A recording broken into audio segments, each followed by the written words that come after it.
Hello everybody, I'm Gabriel and you're tuned in to the Teenage TripAdvisor television station where we provide you with good music and better information.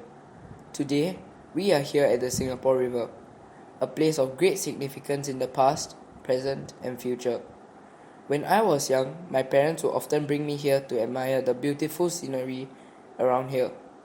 I am fascinated by the architectural structures, which is definitely an eye-opener. When Sir Stamford Raffles landed in Singapore in 1819, he realized the importance of the river. In the same year of 1819, the North Bank was drained for government buildings which overlooked Singapore. With lack of knowledge and foresight, the bridges were constructed too low and the rivers were too shallow for the demands that were made for its use.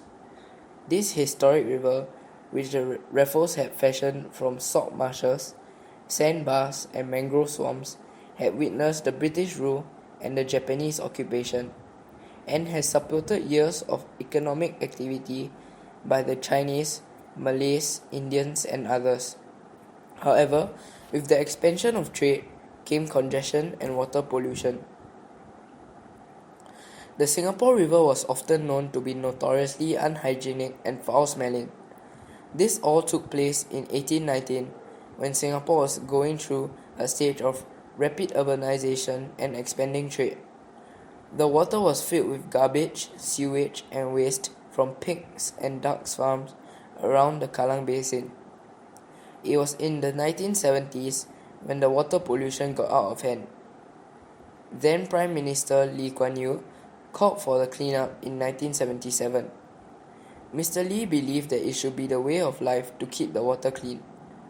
The Singapore River cleanup took 10 years and cost the government 170 million.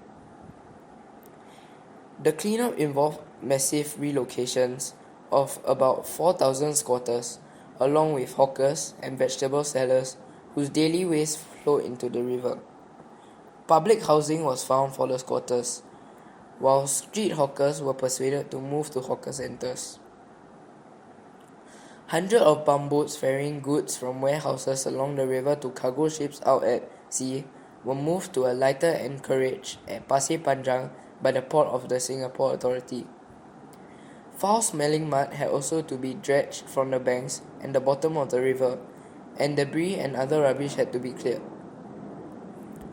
In order to raise awareness of the negative effects of dumping waste into Singapore's waterways, the government started the Clean Rivers Education Program in 1987. The program was previously administered by the Singapore Environmental Council.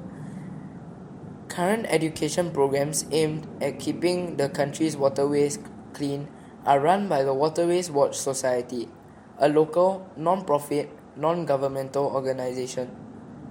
Currently, Singapore River is part of the Marina Reservoir after damming the river at its outlet to the sea to create a reservoir of fresh water. After major land reclamation, Singapore River now empties into the Marina Bay. It has stopped its old days trade role and shifted towards tourism and entertainment since the cleanup project in the 1970s. The shipping activities have been shifted to Keppel Harbour. In the modern days now, there are many hotels, skyscrapers, shopping centre, dining outlets and entertainment night spots that line the Singapore River along Boat Quay, Robertson Quay and Clarke Quay. There are also river cruise services to allow tourists and locals to sail down the river and enjoy its spectacular beauty. That's all for now regarding the Singapore River. The next song will be dedicated to Mr. Chong Chow Wee. Here is Never Gonna Give You Up by Rick Astley.